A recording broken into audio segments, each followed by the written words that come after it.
Well, in December of 2018, Chinese officials arrested Pastor Wang Yi of Early Rain Covenant Church in the Sichuan province of China. Pastor Wang is a well-known, staunch advocate for Christians and religious freedom. In 2006, he was even invited to meet with former President George W. Bush at the White House, along with a number of other Chinese human rights attorneys, to discuss religious freedom in China. In the months leading up to his arrest, churches in China were facing increased pressure to openly display their allegiance to the Communist Party of China as part of the government's ongoing attempt to bring Christian teaching in line with communist principles. Churches were ordered to display the national flag as well as post photos of Chinese President Xi Jinping and put up posters on socialist values. By order of the government, in the fall leading up to Pastor Wang's arrest, children were forbidden from attending church, and low-income residents were threatened that their welfare would be canceled if they attended church.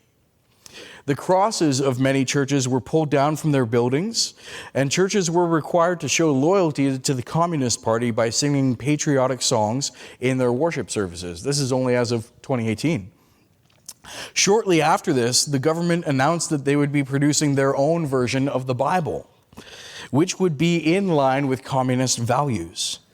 While that version hasn't been released yet, parts of it have been, including a version of the account of the woman caught in adultery in John 8, where in the Communist Party's version, Jesus stones the woman to death himself and then tells the crowd gathered around him, "I am also a sinner." During this season of cracking down on Christians and Christianity, Pastor Wang Yi was arrested along with some of his family and his church members, and he was held for almost a year before eventually being found guilty on charges of incitement to subvert state power and operating an illegal business, which means a church. He was sentenced to 9 years in prison. Before he was arrested, Pastor Wang anticipated that this might happen to him, and so he wrote a declaration and he instructed his church to publish it in the event that he be detained for more than 48 hours. And here are a few excerpts from what he wrote. He says, "On the basis of the teachings of the Bible and the mission of the gospel, I respect the authorities God has established in China. For God deposes kings and raises up kings.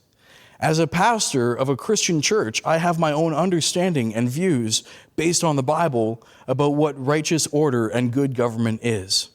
At the same time, I am filled with anger and disgust at the persecution of the church by this communist regime, at the wickedness of their depriving people of the freedoms of religion and of conscience. But changing social and political institutions is not the mission I have been called to. For all hideous realities, unrighteous politics, and arbitrary laws manifest the cross of Jesus Christ, the only means by which every Chinese person must be saved. I accept and respect the fact that this communist regime has been allowed by God to rule temporarily. I am joyfully willing to submit myself to their enforcement of the law. At the same time, I believe that this communist regime's persecution against the church is a greatly wicked, unlawful action. As a pastor, my disobedience is one part of the gospel commission. Christ's great commission requires of us great disobedience. The goal of disobedience is not to change the world, but to testify about another world. If God decides to use the persecution of this communist regime against the church to help more Chinese people to despair of their futures, to lead them through a wilderness of spiritual disillusionment, and through this to make them know Jesus, if through this he continues disciplining and building up his church, then I am joyfully willing to submit to God's plans, for his plans are always benevolent and good." This is what faithfulness in exile looks like. It is the faithfulness of ordinary Christian men and women like you and me to testify to another world. And more than that, it is the faithfulness of God to direct the course of history and to lead his people and to bring about his kingdom and to save the world through the sacrifice of Jesus on the cross in our place for our sins. That is faithfulness in exile. So next slide. In Daniel chapter 2, we see God's faithfulness at work. And the first thing that you should know about living in a world that does not share our way of seeing things is God's action sets the stage. Read with me Daniel chapter 2, verse 1. It says, "In the second year of the reign of Nebuchadnezzar, Nebuchadnezzar had dreams. His spirit was troubled, and his sleep left him." Nebuchadnezzar has a dream, and this dream keeps him up at night. And as we find out further on in this passage, this dream is from God. The success of the kingdom of Babylon, which had come against the people of God and brought down the city of Jerusalem and carried away its inhabitants, it did not mean that God had been defeated. That wasn't the case. The people of Judah might have been tempted to think that their defeat meant God's defeat as well, but no, here is Nebuchadnezzar, the king of kings, the ruler of the most powerful country on the face of the earth, a man who claims his right to rule comes straight from the Babylonian god Marduk, and the God of the defeated Hebrews controls what he dreams about at night. From beginning to end in Daniel chapter 2, in fact, the whole book of Daniel, in fact, the whole course of human history, God is the one who is making things happen, and people are the ones who are slowly figuring that out.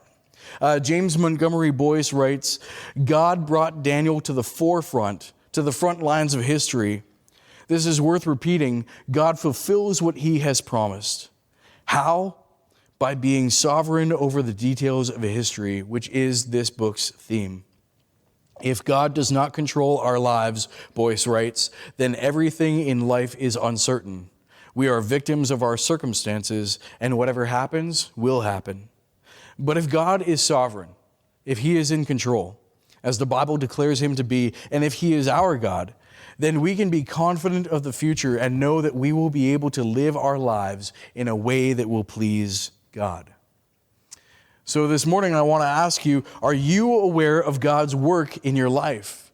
Here are a couple of questions that you could ask yourself sometime. Number one, what was God trying to do when he created me? What was he adding to the world? Why did I have the family that I did? Why was I born now and not 20 years before that or 20 years later? What did God mean by giving me certain gifts and certain experiences and placing me in a certain time? And number two, why is God allowing certain things to go on in the world right now? What might be his purpose for my province and my country, for my generation, and for the one that comes after that? As we go further into Daniel chapter 2 and in our lives, we should acknowledge one important fact, which is that God's action sets the stage for things that are to come. That's true in our lives. That's true in our country, especially that's important to keep in mind right now with everything going on politically, with the provincial election in Ontario, upcoming federal election, the recent election south of the border with President Trump. God is in control. That is true for us, and it was also true for Daniel. And so with this background, next slide, of God being in control, we can more clearly address the problem of being confronted by rulers and worldviews and authorities that do not acknowledge that to be true. So read with me Daniel chapter 2, verses 2 to 12. Here's what it says. It says, "The king commanded the magicians, the enchanters, the sorcerers, and the Chaldeans be summoned to tell the king his dreams. So they came in and stood before the king, and the king said to them, 'I had a dream, and my spirit is troubled to know the dream.' Then the Chaldeans said to the king in Aramaic, 'O king, live forever. Tell the servants the dream, and we will show the interpretation.' The king answered and said to the Chaldeans, 'The word from me is firm. If you do not make known to me the dream and its interpretation, you shall be torn limb from limb, and your houses shall be laid in ruins.'" Wow. Verse 6, "But if you show the dream and its interpretation, you will receive from me gifts and rewards and great honor. Therefore, show me the dream and its interpretation." They answered a second time and said, "Let the king tell his servants the dream, and we will show its interpretation." The king answered and said, "I know with certainty that you are trying to gain time because you see that the word from me is firm. If you do not make the dream known to me, there is but one sentence for you. You have agreed to speak lying and corrupt words before me till the times change. Therefore, tell me the dream, and I shall know that you can show me its interpretation." The Chaldeans answered the king and said, "There is not a man on earth who can meet the king's demand, for no great and powerful king has asked such a thing of any magician or enchanter or Chaldean." They're on dangerous ground here. They're almost blaming him and saying, "You're in the wrong to even ask this." Verse 11, "The thing that the king asks is difficult, and no one can show it to the king except the gods whose dwelling is not with flesh." Because of this, the king was angry and very furious and commanded that all the wise men of Babylon be destroyed. So in our own personal exile, in our own lives as God's people in the midst of another culture that does not believe what we believe, we have to confront the same things that Daniel did in his day. The rulers did not acknowledge God, and the fashionable wisdom of the day was godlessness. That's true at every time, and you could say it in any place. Even in Judah, you could say that. Even in the tiniest majority Christian town or village, or even in a church, there will always be people who love being in authority, but who are not themselves concerned about the same things that God is concerned about. And so one part of the problem of living in exile is the rulers don't govern for God, and so they govern for themselves. People like Nebuchadnezzar are so used to having people answer to them that they become unreasonable. They get what they want. They tell other people what to do, not the other way around. They only half hear what others are saying before they make up their mind, and so they make foolish decisions. Nebuchadnezzar is a man of extreme emotions and actions. One author notes that in relation to his advisors here, he is, quote, haunted, fearful, dictatorial, tyrannical, violent, suspicious, unreasonable, and malevolent. In the 400s, the church father Theodoret of Cyrus wrote that Nebuchadnezzar's decrees were, quote, high-handed and insane. Since Nebuchadnezzar's day, Babylon has come to represent all high-handed, sweeping power structures to the point where even non-Christian music and art and entertainment use Babylon as a bit of a shorthand phrase for something that needs to be resisted. The non-Christian band, the non-Christian punk band, The Interrupters, which I actually like quite a bit, even has a song titled Babylon where they sing, "God made man and man made kings, and the kings rule men and they bring the suffering. When the people rise up, they see it as defiant. They want to rule men, or they want to have control, so you can't be self-reliant. If you play your role and don't get out of line, if you sell your soul, they will buy it for a dime and sell it for $1 so they can turn a profit. It's a vicious cycle, and the only way to stop it, rebel against the kings of Babylon." It goes further. It says they run the drugs so they make all the money. They're busy printing up like a bee making honey. They hide in the shadows, call themselves enlightened, while all the people's shackles are slowly getting tightened. If we're not locked up, we're starving in the streets, full bellies getting fat while the weak are getting weaker, politicians out to line their pockets. It's a vicious cycle, and the only way to stop it, rebel against the kings of Babylon. Now, not every leader is like Nebuchadnezzar. Not every leader threatens all of his advisors to do impossible tasks or else be chopped up into body parts. Literally in verse 5, he promises them, "I will make you into limbs." Not every leader threatens to punish their advisors' entire families and make their houses into ruins. And the word for ruins even suggests something like Nebuchadnezzar is saying he will destroy their house and make it into a public toilet. And next slide here for a second. There are actually archaeological sites where rulers for that time have for real torn down a home as punishment and built a public toilet on that spot. So that was a real threat. There's an example behind me. Next slide. Now, not every leader is like Nebuchadnezzar, but every leader is tempted to take decisive action, even when it's the wrong action, to make sure that other people know that they are the ones who are in control. And being faithful in exile means confronting that problem and being faithful through it. So that's one part of the problem. The other part of that problem is living in exile. The other part of the problem of living in exile is that the world substitutes its own wisdom for God's wisdom. We covered that point a little bit last week, but here we see that at precisely the point where we require the world's wisdom to deliver on its promises, it is exposed as a failure and it falls apart. The king brings together a multidisciplinary team of experts. They've got astrologers and mathematicians and people who are experts at omens and historians and people with PhDs in the very latest techniques in witchcraft and people who have memorized, and we actually have copies of these, which are now available in English translation. You can order them on Amazon. People who have memorized thick books on dream interpretation handed down from the Assyrians in their own Babylonian language. And exactly at the point where the king says, "So tell me my dream," they all fall apart. They can bluster and they can come up with good sounding explanations. They can show off their respectable degrees from the University of Babylon. They can even come up with good excuses for why they can't tell the king what he wants to know. Maybe the astrologers are hanging out in the back of the group saying, well, don't look at us. We'll get back to you when Neptune is in retrograde. But they're finally required to produce something with all of their supposed insight, and they've got nothing. The Bible commentator Paul Tanner writes, "Sometimes before the truth can be seen, false beliefs must first be exposed and discredited. In every stage of history, man is insufficient to understand the universe around him. No matter how advanced science becomes, there is a limit to man's knowledge. Man needs God to reveal his wisdom, and if he is willing to listen to God, he can have answers to life's most significant questions. And there is a principle in Scripture that governs what is revealed to us by God. If we respond positively to the light that God gives us, more light will be given."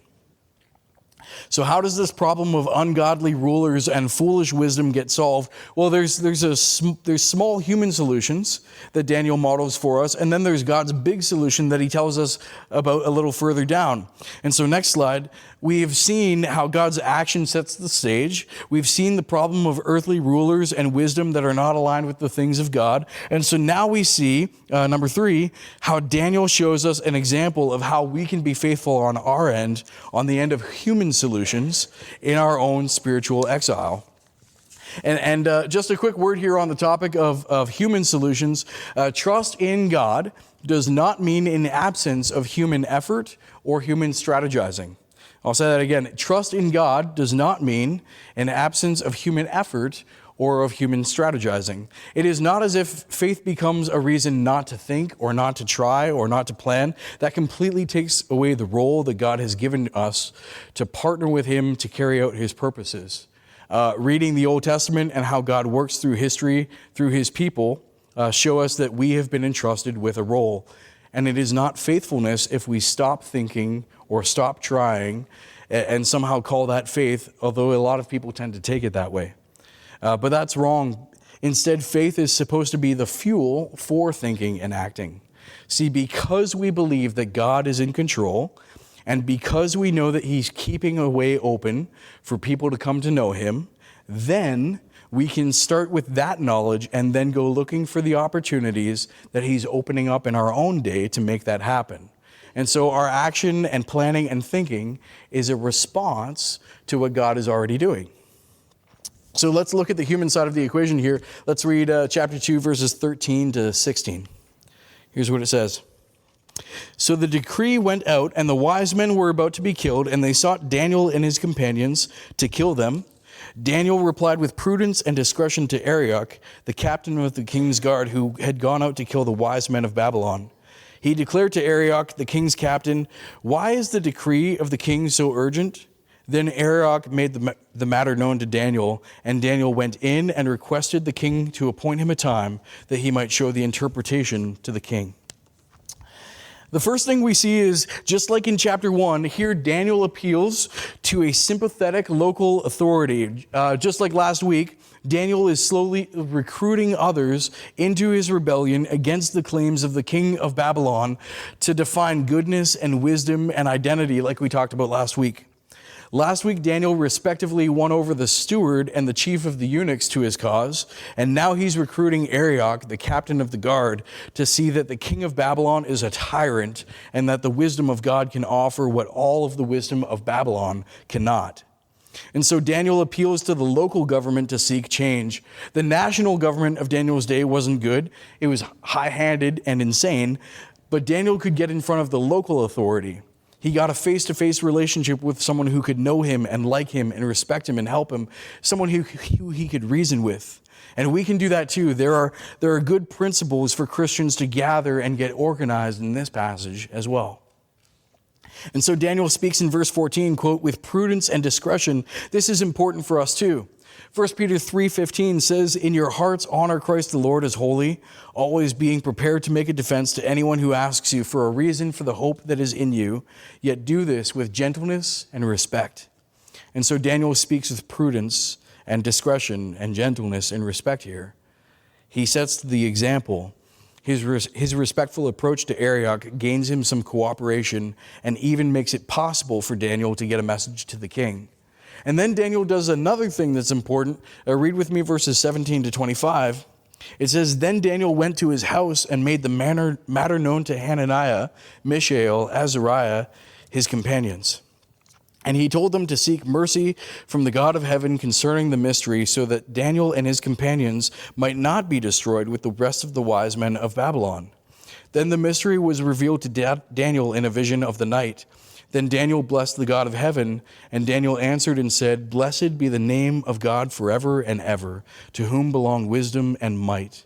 He changes times and seasons. He removes kings and sets up kings.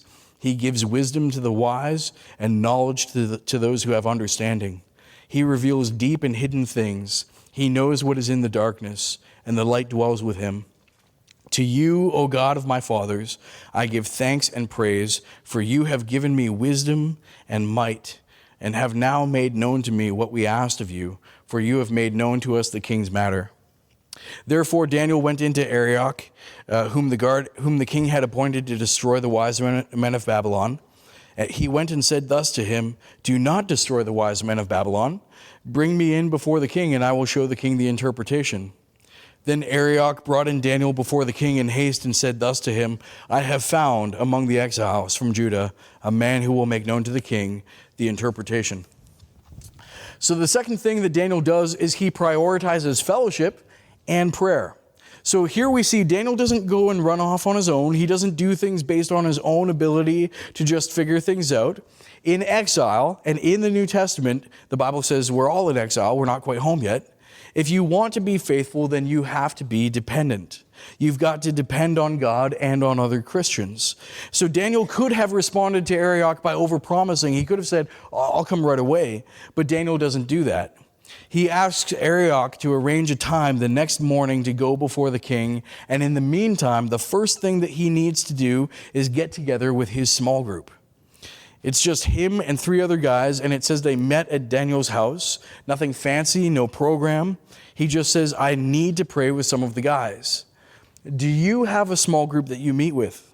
We have official small groups here at the church that you can join, but if you can't come to one of those, or you attend Heritage, but you don't attend Heritage, but you listen to these sermons online, your small group doesn't have to be anything official. It doesn't need a program or a leader. It just needs to be a place and a time where you get together with other people and you can talk openly and pray for each other, and someone can open their Bible and mention a verse that's got them thinking lately.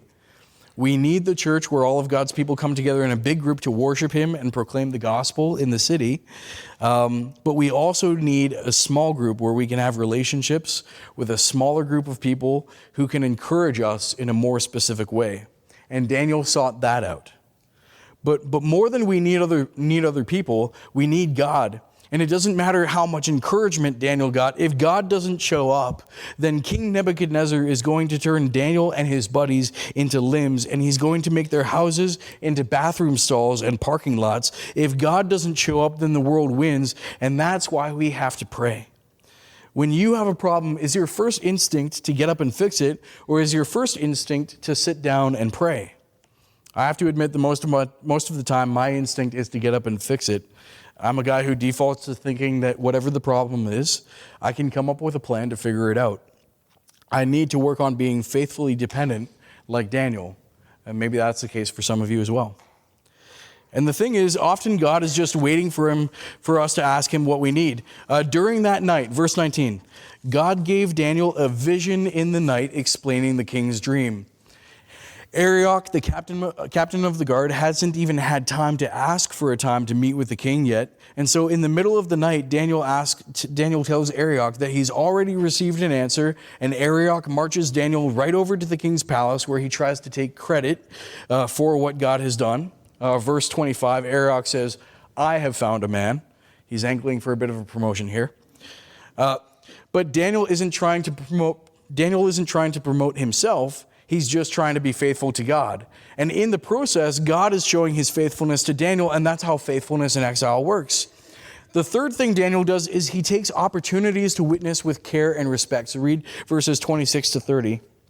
Here's what it says. It says, "The king declared to Daniel, whose name was Belteshazzar, are you able to make known to me the dream that I have seen and its interpretation?" Daniel answered the king and said, "No wise men, enchanters, magicians, or astrologers can show the king the mystery that the king has asked. But there is a God in heaven who reveals mysteries, and he has made known to King Nebuchadnezzar what will be in the later days. Your dream and the visions of your head as you lay in bed are these. To you, O king, as you lay in bed, came thoughts of what would be after this. And he who reveals mysteries made known to you what is to be. But as for me, this mystery has been revealed to me not because of any wisdom that I have more than all the living, but in order that the interpretation may be made known to the king, and that you may know the thoughts of your mind."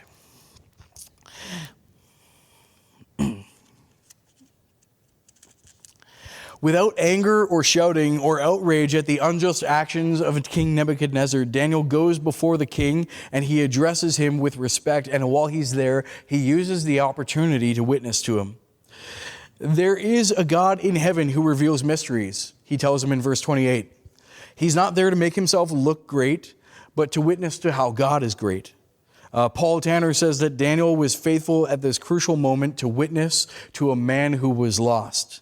In fact, the chapters of Daniel 2 to 4 are more about Nebuchadnezzar than they are about Daniel and his friends, as God slowly and lovingly draws this abusive and dictatorial man to himself.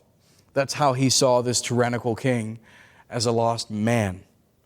This is why we are called to go out into the world, not because it's safe or it's easy or it's comfortable, but because there are people who are lost. So whether we are forming good relationships with those around us or leaning into fellowship and prayer or witnessing to others, Daniel shows us how we can be faithful on the side of our human efforts in exile. But next slide. It's not all about human effort, though. So now that we've looked at some small human solutions through Daniel's example, now we can look at God's big solution through Nebuchadnezzar's dream. Next slide. That's okay. So this next step is God's solution. God's solution. Now we can be faithful like Daniel, but that doesn't matter in the long run, unless God is faithful. We can be found faithful in exile, but only God can be faithful to get us out of exile. We can testify about another world, but only God can actually bring about that other world.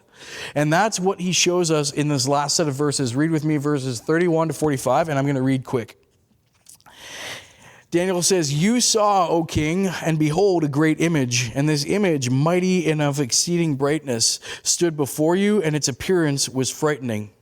The head of this image was of fine gold, its chest and arms of silver, its middle and thighs of bronze, its legs of iron, its feet partly of iron and partly of clay. And as you looked, a stone was cut out by no human hand, and it struck the image on its feet of iron and clay and broke them in pieces. Then the iron, the clay, the bronze, the silver, and the gold all together were broken in pieces and became like the chaff of the summer threshing floors, and the wind carried them away so that not a trace of them could be found. But the stone that struck the image became a great mountain and filled the whole earth." This was the dream. Now we will tell the king its interpretation. "You, O king, the King of kings, to whom the God of heaven has given the kingdom, the power and the might and the glory, and into whose hand he has given, wherever they dwell, the children of man, the beasts of the field, and the birds of the heavens, making you rule over them all. You are the head of gold. Another kingdom inferior to you shall arise after you, and yet a third kingdom of bronze, which shall rule over all the earth. And there shall be a fourth kingdom, strong as iron, because iron breaks to pieces and shatters all things. And like iron that crushes, it shall break and crush all these. And as you saw feet and toes, partly of potter's clay and partly of iron, it shall be a divided kingdom, but some of the firmness of iron will be in it, just as you saw iron mixed with the soft clay. And as the toes of the feet were partly iron and partly clay, so the kingdom shall be partly strong and partly brittle. As you saw the iron mixed with soft clay, so they will mix with one another in marriage, but they will not hold together, just as iron does not mix with clay. And in the days of those kings, the God of heaven will set up a kingdom that will never be destroyed, nor shall the kingdom be left to another people. It shall break in pieces all these kingdoms and bring them to an end, and it shall stand forever. Just as you saw that a stone was cut from a mountain by no human hand, and that it broke in pieces the iron, the bronze, the clay, the silver, and the gold. A great God has made known to the king what shall be after this. The dream is certain, and its interpretation sure.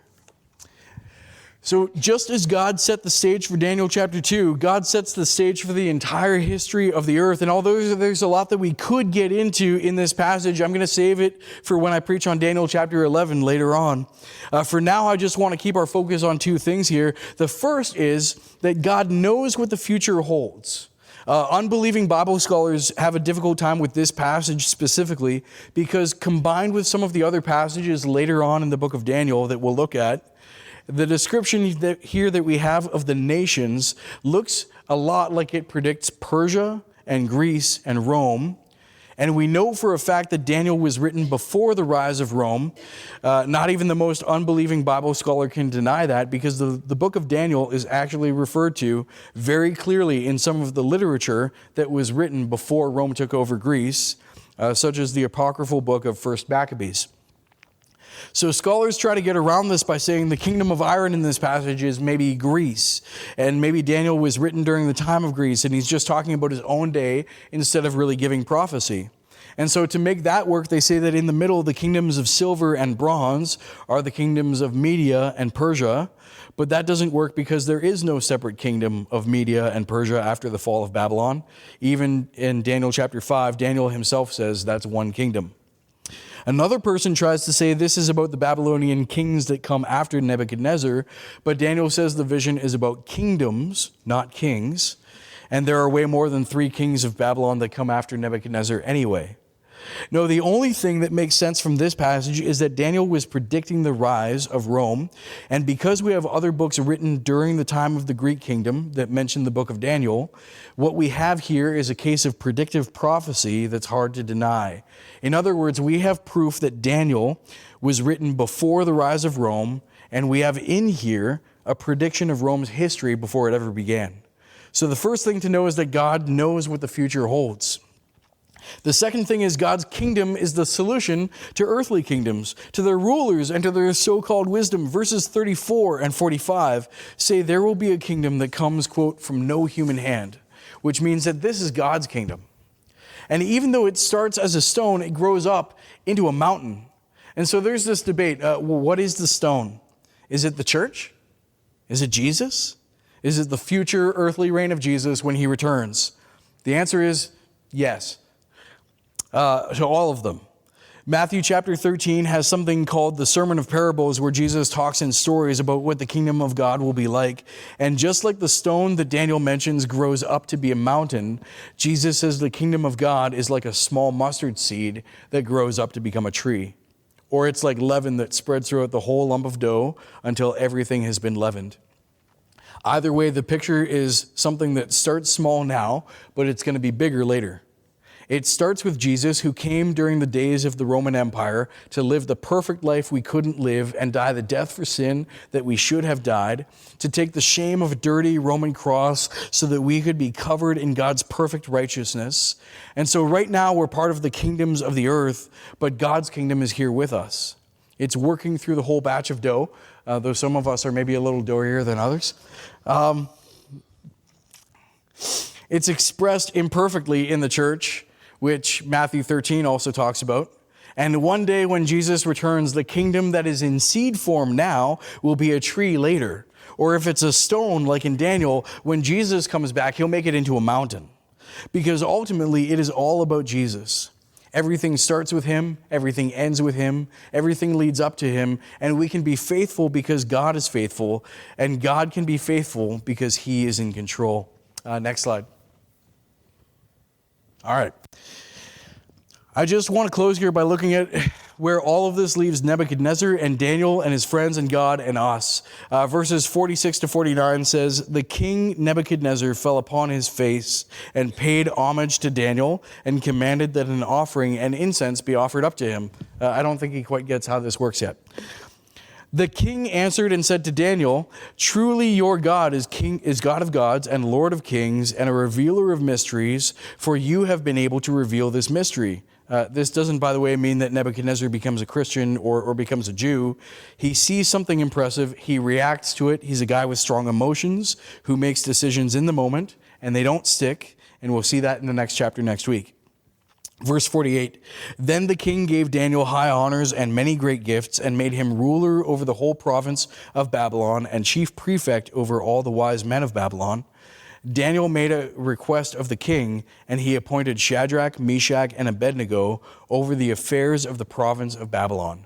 But Daniel remained at the king's court." So where are the nations? In this passage, we see Nebuchadnezzar humbled before God, at least temporarily. He's shown that, at least for the moment, he has great need of God to reveal, to bring his wisdom. Sometimes even an earthly ruler can recognize that God's people and God's wisdom are good for society, and he realizes that in this moment. As for Daniel, who answered with prudence and discretion, who engaged with local authorities where he could, who leaned into fellowship and prayer, who took opportunities to witness to men with gentleness and respect, Daniel and his friends are given greater influence and greater responsibility. They're put over a large area, and their faithfulness pays off. God's faithfulness is revealed because he brought them from Judah to Babylon for such a time as this. And next slide here. There's a picture of some tablets. There we go. All right. I wasn't sure when I originally put together this sermon if I was going to mention this, but on my bookshelf from home, I've got a copy of an English translation of something that's called the Al-Yehuda tablets, which are pictured behind me. The term Al-Yehuda translates to Judah town. So you know how like in big cities, sometimes there's a little Italy or there's a Chinatown. They had a Judah town just outside of Babylon where a group of Jews were relocated to and made their lives in Babylon. And do you know who was over that area that we find out in the book of Daniel? Who took care of them and watched over them and became a local leader that the Jews living in this place could appeal to? Daniel was that leader. Daniel was that guy. And in my copy at home of the translations of these tablets, I have some of the mail of the people who God wanted Daniel to look after, to take care of. God is faithful in exile. And so God has set the stage. God has revealed himself. God will do more of that through Daniel's life and through the book of Daniel and through our lives too. And so will you trust God to have things in control? Will you trust him to be faithful even when you don't see how all of the pieces of what he's doing fit together? Will you trust God by being faithful, walking in obedience when it might not make sense, or looking for the solution that God is opening up? Daniel could have tried to run in the middle of the night. He could have tried to escape from the captain of the guard, but he believed that God was telling him that he was supposed to give the interpretation. He stepped out in faithfulness because he knows who God is. He knows that God is faithful. He knows that God is in control. And so may we trust in that today and this week and this month, especially in light of all that's going on in the world right now. May we realize that Daniel chapter 2 is for us. It is for our encouragement, it's for our instruction, and it's for our joy. So may we follow the path of Daniel as we live for God, and may we embrace faithfulness in a time of exile. Let me pray.